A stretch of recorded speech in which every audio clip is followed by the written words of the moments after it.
നീതിമാനാകും മാർയൗസേപ്പിതാവേ, തിരുക്കുടുംബത്തിൻ പാലകനേ.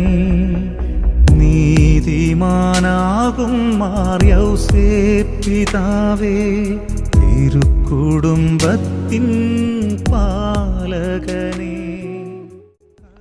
ഈശോ മിശിഹായ്ക്ക് സ്തുതിയായിരിക്കട്ടെ. വിശുദ്ധ യൗസേപ്പിതാവിൻ്റെ നിർമ്മല ഹൃദയ പ്രതിഷ്ഠ 4-ാം ദിവസം. വിശുദ്ധ യൗസേപ്പിതാവിലൂടെ മറിയം വഴി ഈശോയിലേക്ക്. ഈ ഭൂമിയിൽ ജീവിച്ചിരുന്ന സമയത്ത് അത്യധികമായി വിശുദ്ധ യൗസേപ്പിതാവിനെ ആദരിക്കുകയും ജീവിതകാലത്ത് അവന് വിധേയപ്പെടുകയും ചെയ്ത യേശു ക്രിസ്തുവിൻ്റെ ആ വിശുദ്ധമായ മാതൃക മാത്രം മതി ഈ വിശുദ്ധനോടുള്ള ഭക്തി എല്ലാവരുടെയും ഹൃദയത്തിൽ കത്തിജ്വലിക്കാൻ.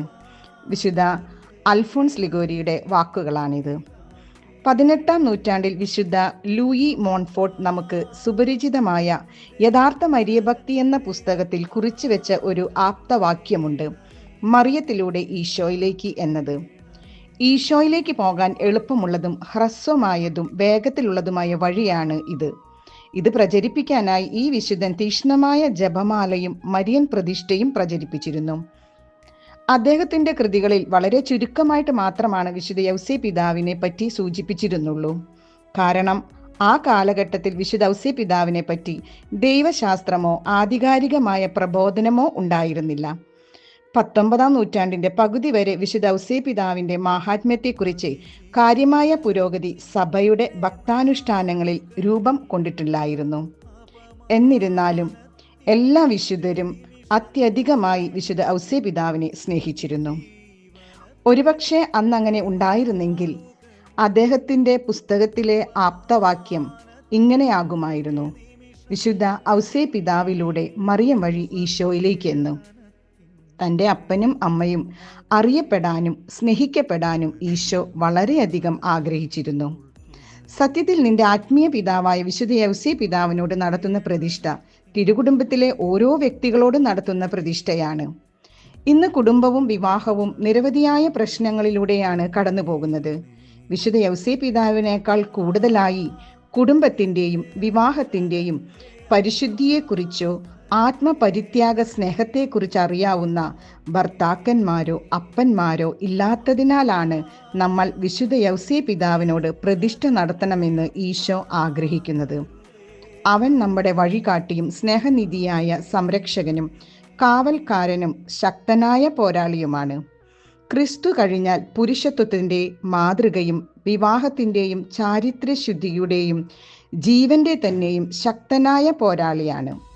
നമ്മുടെ കാലഘട്ടത്തിൽ ശക്തമായി നിലനിൽക്കുന്ന മാനുഷിക വിവേചനങ്ങളും സംശയങ്ങളും അതിജീവിക്കാനുള്ള താക്കോൽ വിശുദ്ധ യൗസേപ്പിതാവാണ്. വിശുദ്ധ യൗസേപ്പിതാവിൻ്റെ ജാഗ്രതയും അതിതീക്ഷ്ണമായ സ്നേഹത്തിൻ്റെയും പരിചരണത്തിൻ്റെയും കീഴിൽ എല്ലാ തത്വസംഹിതകളും വിഗ്രഹങ്ങളും ഈശോയുടെ മുമ്പിൽ തകർന്നടിയും. വിശുദ്ധ യൗസേപ്പിതാവിനോടുള്ള പ്രതിഷ്ഠ ഈശോയോടുള്ള നിന്റെ സ്നേഹം വർദ്ധിപ്പിക്കും. അവൻ്റെ ജീവിത ദൗത്യം മുഴുവൻ ഈശോയിലേക്കാണ് വിരൽ ചൂണ്ടുന്നത്. മറിയത്തെ പോലെ അവൻ്റെ ദൗത്യവും എല്ലാവരെയും ഈശോയിലേക്ക് നയിക്കുക എന്നതാണ്. അവൻ ആരെയും ഒരിക്കലും തന്നിലേക്ക് നയിച്ചിട്ടില്ല. മറിയം രക്ഷകന്റെ അമലോത്ഭവ അമ്മയാകാൻ വിളിക്കപ്പെട്ടവളാണ്. എന്നാൽ അവനാകട്ടെ അവിടുത്തെ ഭൗമിക പിതാവും നിന്റെ ആത്മീയ പിതാവുമാകാൻ വേണ്ടി നിശ്ചയിക്കപ്പെട്ടവനുമാണ്. ആ ദൗത്യം പൂർത്തീകരിക്കാൻ ആവശ്യമായ എല്ലാവിധ കൃപകളും ഈശോയുമായുള്ള നിന്റെ ബന്ധം വർദ്ധിപ്പിക്കാനുള്ള എല്ലാ കൃപകളും നിന്റെ ആത്മീയ ഗുരുവിന് നൽകപ്പെട്ടിരിക്കുകയാണ്. വിശുദ്ധ യൗസേപ്പിതാവ് ഈശോയുടെയും മറിയത്തിൻ്റെയും സംരക്ഷകനാണ്. അവരെ വളരെ അടുത്ത് അനുകരിക്കാൻ ആഗ്രഹിക്കുന്ന ആത്മാക്കൾക്ക് അവൻ സ്വാഭാവികമായി അവരെ പരിചയപ്പെടുത്തി കൊടുക്കുന്നു. വാഴ്ത്തപ്പെട്ട ജീൻ ജോസഫ് ലാറ്റസ്റ്റ് പറഞ്ഞ വാക്കുകളാണിത്. യൗസേപ്പിതാവിൻ്റെ നിർമ്മല ഹൃദയത്തിൽ പരിശുദ്ധ മറിയവും ഈശോയും ഉണ്ട്. അതിനാൽ നമുക്ക് നിർമ്മല ഹൃദയത്തിലൂടെ വിമല ഹൃദയം വഴി ഈശോയിലേക്ക് എത്താം. നമുക്ക് അനുദിന പ്രാർത്ഥനകൾ പ്രാർത്ഥിക്കാം.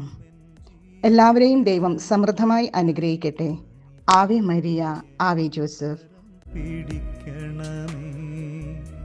നീതിമാനാകും മാർയൗസേപ്പിതാവേ, തിരുക്കുടുംബത്തിൻ പാലകനെ, നീതിമാനാകും മാർ യൗസേപ്പ് പിതാവേ, തിരുക്കുടുംബത്തിൻ പാലകനെ, കഥനങ്ങളേറുമെൻ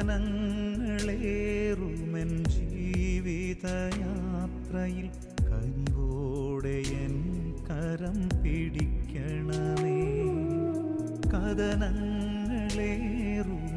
ജീവിതയാത്രയിൽ കനിവോടെ എൻ കരം പിടിക്കണമേ. അപ്പാ, എൻ്റെ രക്ഷകന്റെ അപ്പാ, കരുതേണമേ, കാക്കേണമേ.